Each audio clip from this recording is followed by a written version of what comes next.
കുറച്ച് PVQ questions നോക്കാം. മുമ്പുള്ള കുറച്ച് ചോദ്യപേപ്പറിൽ നിന്ന് എടുത്തിട്ടുള്ളതാണ്. ഒന്നാമത്തെ ചോദ്യം, ഗാന്ധിയും അരാജകത്വം എന്ന ഗ്രന്ഥം രചിച്ചത് ആരാണ്? ചേറ്റൂർ ശങ്കരൻ നായരാണ് ഗാന്ധിയും അരാജകത്വം എന്ന ഗ്രന്ഥം രചിച്ചത്. രണ്ടാമത്തെ ചോദ്യം, ഉത്തരേന്ത്യൻ സമതലങ്ങളിൽ നിന്നും വീശുന്ന കാറ്റാണ് ലൂ. എന്നാൽ മാങ്ങ പഴുക്കുന്നതിനും പൊഴിയുന്നതിനും കാരണമാകുന്ന ഉഷ്ണകാലത്ത് ദക്ഷിണേന്ത്യയിൽ വീശുന്ന പ്രാദേശിക വാദം ഏതാണ്?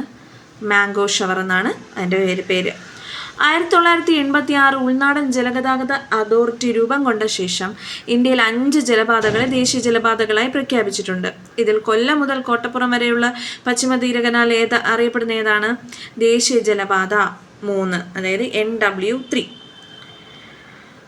അടുത്ത ചോദ്യം, മരണാനന്തര ബഹുമതിയായ 2025 പത്മവിഭൂഷൺ നേടിയ മലയാള സാഹിത്യകാരൻ. അതായത് മരണാനന്തര ബഹുമതിയായി 2025 പത്മവിഭൂഷൺ നേടിയ മലയാള സാഹിത്യകാരനാണ് MT വാസുദേവൻ നായർ. അഞ്ചാമത്തെ ചോദ്യം, കേരള മോഡൽ വികസന പദ്ധതി എന്നറിയപ്പെടുന്ന പഞ്ചവത്സര പദ്ധതി. അത് 10ാം പഞ്ചവത്സര പദ്ധതിയാണ്. കേരള മോഡൽ വികസന പദ്ധതി എന്നറിയപ്പെടുന്ന പഞ്ചവത്സര പദ്ധതി ഏതാണ്? 10ാം പഞ്ചവത്സര പദ്ധതി. ആറാമത്തെ ചോദ്യം, വ്യവസായ വ്യാപാര വാണിജ്യ രംഗങ്ങളിലുള്ള സർക്കാരിൻ്റെ നേരിട്ടുള്ള പങ്കാളിത്തം കുറയ്ക്കുവാൻ ഉദ്ദേശിച്ചിട്ടുള്ള നയം ഏതാണ്? സ്വകാര്യവൽക്കരണമാണ്.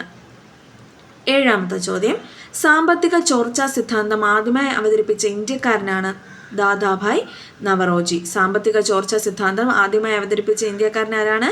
ദാദാഭായ് നവറോജി.